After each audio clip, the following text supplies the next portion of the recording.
Salutations, friends. My name is Brianna Bond, otherwise known as No Ordinary Scholar, and this is a fun one. This is gonna be a hoot and a half, man, because who else doesn't just love talking about law enforcement? It's like the most universally agreed upon one cohesive opinion about this topic. Nothing controversial about it at all. No.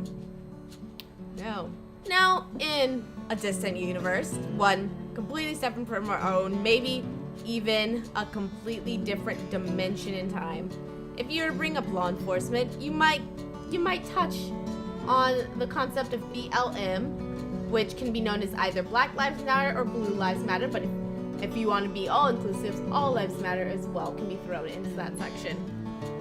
So the concept comes from the idea that there's a lot of police brutality aimed directly at African Americans, in particular men. And the major idea for this is racism. Can it be racist? Of course. I mean, there's genuinely just no way two grown men can mace, pin down, and punch out a kid half their size, and that is for the betterment of the community. There's no way that there's not some form of hate, unreasonable hate behind that. And I say unreasonable because, again, there's no way you can explain that as being better for anyone having done that with this kid. So either maybe they have something personal with that specific kid, or maybe they have something against black people, but there's no reason why that should have happened. That, I would say, is likely racism done out of hate. But there are also, and I say this at the risk of sounding impartial on the subject, there's also times where it's not an explicit racism. And what I mean by that is consciously, you may not consciously think anything different about anyone of any race, but in the back of your mind, you're thinking of black men as big. You're thinking of them as thugs. You're thinking of them as gangsters, dangerous men. And then when you get into this high pressure situation, that part of your mind starts taking over. You don't mean it. You aren't consciously aware of it, but that part of your mind is taking over when you are in a situation with a black man, and then that's what's causing you to shoot. But let's be honest, these are all still cases of of unarmed black men being shot and assaulted is what the issue is. And they get away with it a lot of the times. But there are ways that theoretically you should be able to help the situation. Every time I'm over here like, hey, I could totally get some work done while I'm recording videos. I never do. I just kind of end up forgetting about the computer because I start ranting for so long. Ooh, I need some liquids. Also, I'm not sure if you can tell, but I have a new light up. I like it. I'm digging it. So maybe one of these blog posts didn't get uploaded at the same time that it was supposed to. But that's fine. You know why? Because I can fix it. Okay. But anyway, speaking of fixing things, segue. So, what I mean when I say there's a chance you can fix it is that at least to fix that kind of implicit, and by implicit I mean it's not at the forefront of your thought systems. To fix that kind of racism and make sure officers aren't acting on it, the way you would do that is, the best way to describe it would be if you put them in a situation in which they are given like a split second to decide shoot or don't shoot. How I was taught about it was you can put just like a PowerPoint on. You put on the PowerPoint quick, as fast as you can. You analyze the situation and decide shoot or don't shoot, and we would like hit the table to determine if we were going to shoot or if we were not going to shoot. Then you would be able to look at that. A lot of times when they do that, they would have like a clicker or something like that, something to show whether to actually show if they've shot or if not shot, if you're not going off. We're not doing the honor system right now. We need hardcore fact knowledge right now. But yeah, you would hit the desk or use a clicker professionally, and you would analyze then the data to see what times you did shoot and what times you didn't shoot. And story about that time when we were doing this, there was there was a picture of like a black kid who was sitting there. He was like standing, he was in a hoodie, his hands were kind of behind his back, and he was just smiling. And the teacher came back to that slide and was like, okay, who here shot him? Maybe this is going to tell you something about yourself. And I was just sitting there like, I shot him. This is 2019, man. It was not 2019. It was whenever I was in school. I was like, it's this year, man. Ain't no black kid gonna be standing there smiling up against a police officer. You should be scared to death. He's up to something. Don't use that logic, though.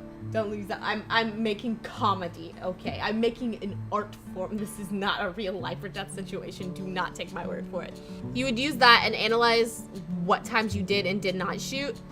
And that would help you to find out what's going on, like, in the back of your mind through your instincts when you're in those type of high stress situations.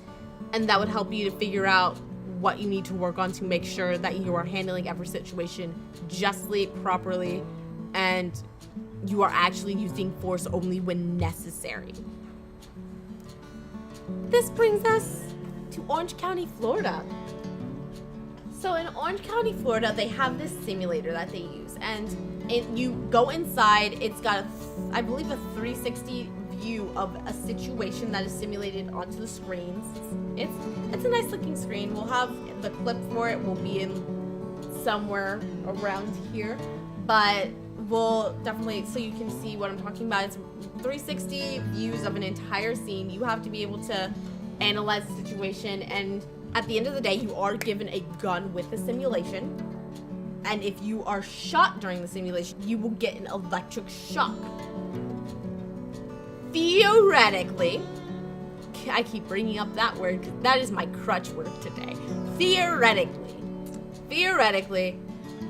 if you wanted to solve this situation, like I said before, this is how you would do it. You would put someone in a simulation of sorts to kind of recreate the temperament they will be in that situation and have them analyze to make sure that they are looking for the right things, looking for actual signs of danger, to make sure that they are shooting when they need to shoot, to protect themselves, to protect the community, all of that stuff. But in Orange County, Florida, I don't think they're on the right track. How are they not on the right track? You just said that a simulator like that is going to be how they solve the problem. I don't know why people think I'm gonna get rid of that bit. It's sticking around for a while. Because I have no one else here to just like counter me. Because theoretically you would want the simulator to show you, analyze every situation, and you can determine whether or not it's best to shoot and to not shoot.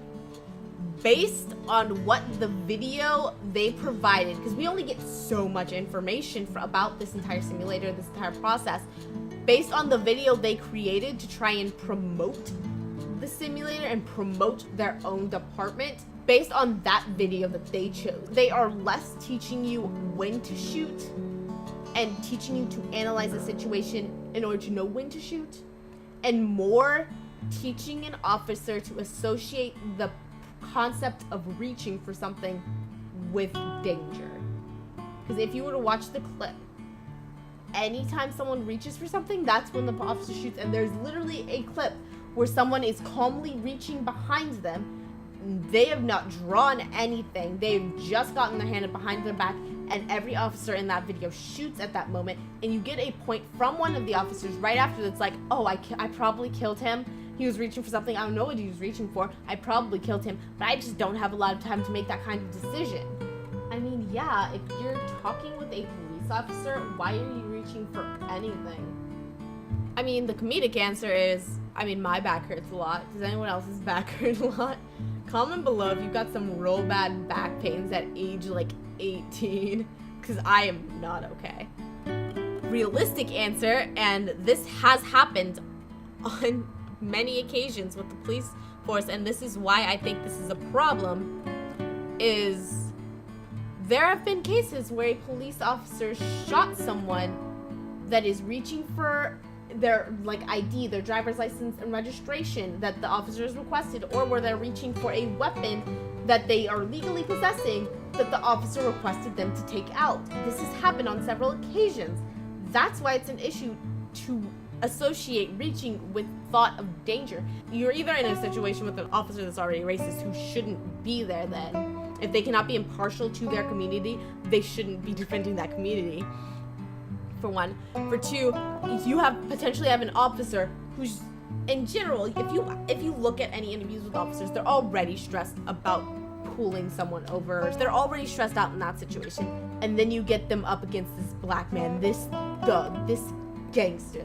And now he's reaching for something. Why is he reaching for something? And now you're so tense, you're so stressed, and you're associating that reach with danger, and now you've shot. Isn't that a problem? Now, in an ideal world, that type of person, someone who would be so stressed out internally just by being near a black man, would not be working as a police officer. That's dangerous. That has led to so many deaths already. I'm not saying that they wouldn't get a chance. I'm not saying they wouldn't be trained to be better, but they would need to be trained to be better before being given a gun. Officers already don't have a lot of time to make these kind of decisions. You really want them to wait longer? Yes. Police officers are supposed to be our best and our brightest. So I would rather have a handful of well-trained police officers that will only use force when necessary, that will work to make sure that they are defending every single person in that community, than have 1,000 police officers that are undertrained, overstressed, and don't completely understand the fact that when they are given that gun, they are the judge, the jury, and the executioner every time they shoot. Thank you so much for listening, friends. If you really like that, please hit the subscribe button, as well as check out my Instagram, Facebook, and NoOrdinaryScholar.com, being updated every single day. I mean, not like every day, but like, you know what I mean. It's regularly being updated. I check on it a lot, though. If you happen to notice these beautiful decorations that I have up here, I got this new paperweight. It looks really nice. It's thick. It's a really nice matte material, and then it's weird. You can open it and there are words, and I think you can read it too. It's called I Hear Colors by Brianna Bond. Never heard that name before. Never. So you can go ahead and I put the link to this paperweight down below. You can get it on Amazon. And then if you're also just feeling really generous, you can go ahead and check out my Patreon account. The name Brianna Bond is also on there. No idea why. Complete coincidence. Thank you so much. But until next time, valedictions, friends.